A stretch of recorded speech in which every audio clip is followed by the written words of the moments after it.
T.B.Photo X1.5 TFX, and welcome back to another video. Well, we are back in our little, mini-series of wide-angle zoom lenses, and this time it has come to the 17 to 35mm f2.8 Nikkor lens, and yeah, excuse me, I'm just gonna put out the little cheat sheet in order to get the entire specification of this lens.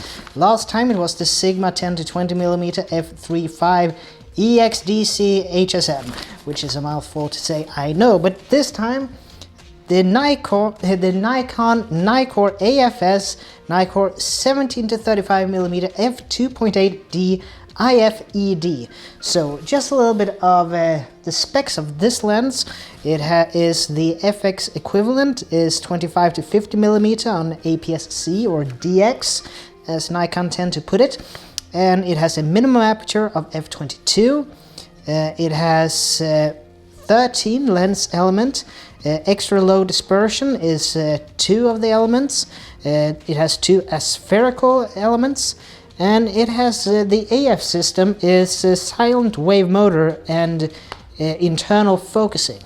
It has a filter thread of 77mm, and to just quote the negatives of this.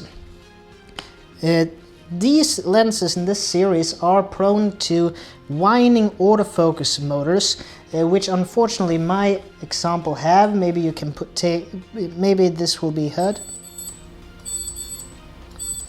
Yeah, it whines actually quite, and it's quite irritating actually. But I found that it mostly is when you do it like this, like I just did, with the lens cap on, and it just hunts focus forwards and back. But when it's an actual usage, I believe the autofocus noise is actually kept to a minimum, but it is annoying nonetheless, unfortunately.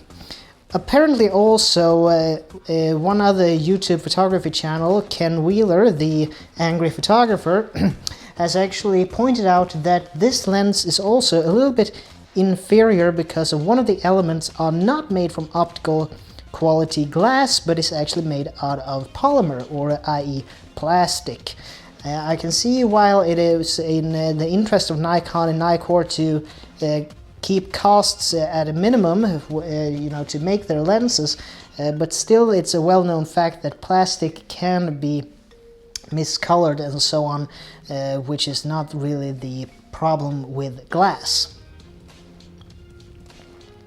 But anyway, let's go into a little bit of the usage of it. I thought of, first off, this past weekend I actually went on a little day trip to Stockholm, and me and a couple of others, we visited the National Museum.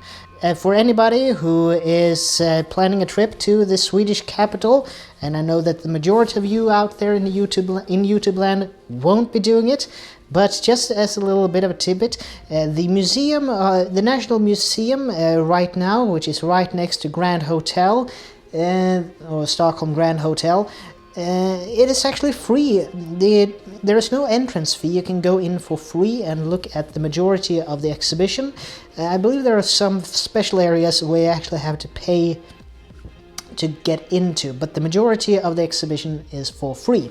So I thought I would just use it, and at 17mm, full disclosure, when I was in the museum, I knew that I had to raise the ISO to 7000, which is actually going to produce some grainy results, and I used it at f2.8 and at 17mm, so it became a little bit of a candid-esque street session, but inside the museum. So I wasn't really interested in spoiling anything for you by photographing the works of art, but rather a little bit of the patrons in the museum itself, which I think might be a little bit interesting because some of them were very dressed for the rooms they were in. I thought they fitted the setting quite nicely actually.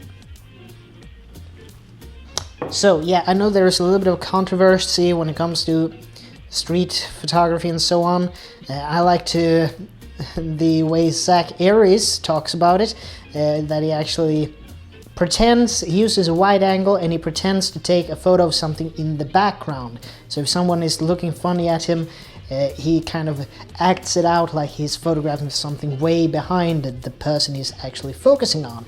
So yeah, I think that's actually a little bit of a clever idea in that aspect.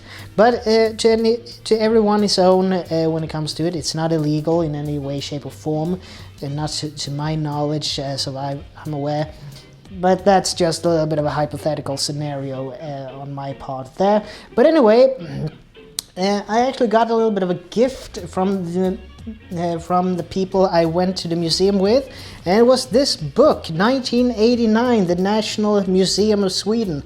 And why this book was a bit interesting for me, it's because this is the year I was born, basically. So I kind of say it as it was the year that the world hit reset, because so many incredible things happened during this year in history of the 20th century. We basically hit reset.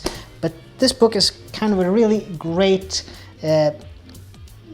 historical document of things that happened in 1989. But also, when I was in Stockholm with this lens, I actually took some images that I have taken with other cameras at previous occasions. So it became a little bit same old in my opinion. So I thought that today I went out on the town, but the weather was actually pretty cold now actually. Not snow or anything, but frost and ice. So it was a little bit limited about what I wanted to do and so on. And since it was overcast as well, I didn't think it was the best situation to take images.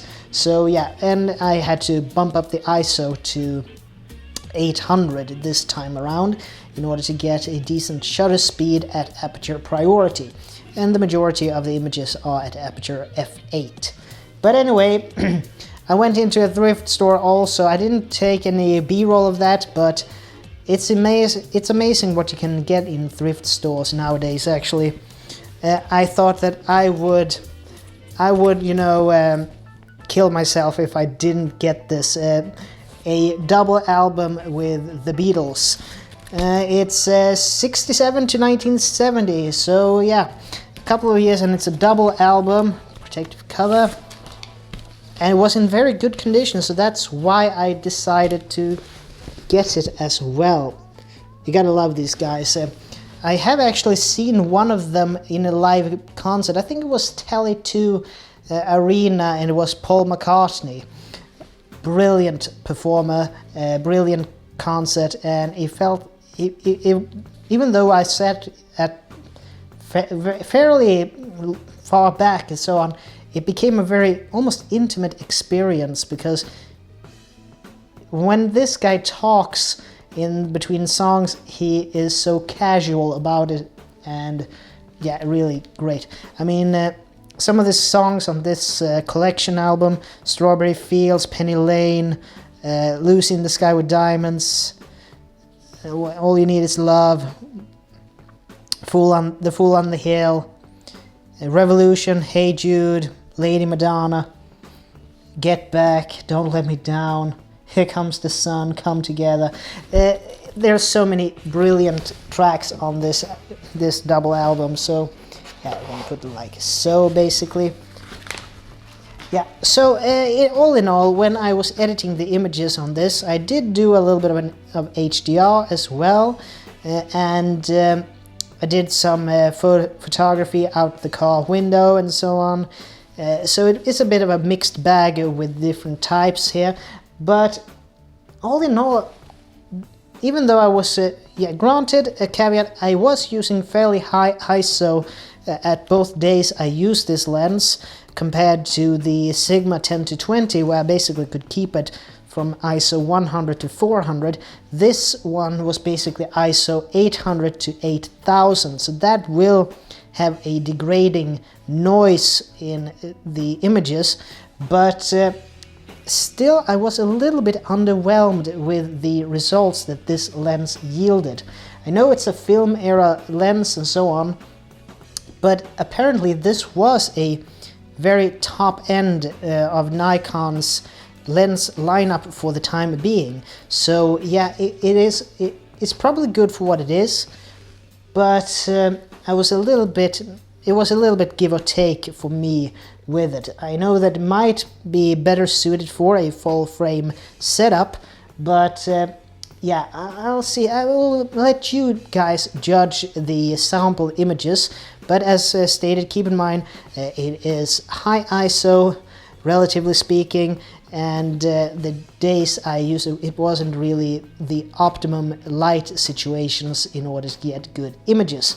But I think, yeah, I'll end it with anybody out there in YouTube land, do you have any experience with this lens make and model? Please put it in the comment section below and give me your opinions on it. Good, bad, indifferent, would just be interesting to hear your thoughts on it. But yeah, it was good for the money. Maybe I'll keep it, maybe I'll sell it. Let's see what the future holds. But anyway, as always, this is Tobias Bergström from T.B.Photo X1.5 I'd like to see you guys in the next video. And as always, please like, share, comment, and subscribe. And I'll see you all in the next video. So take care from now on. Bye.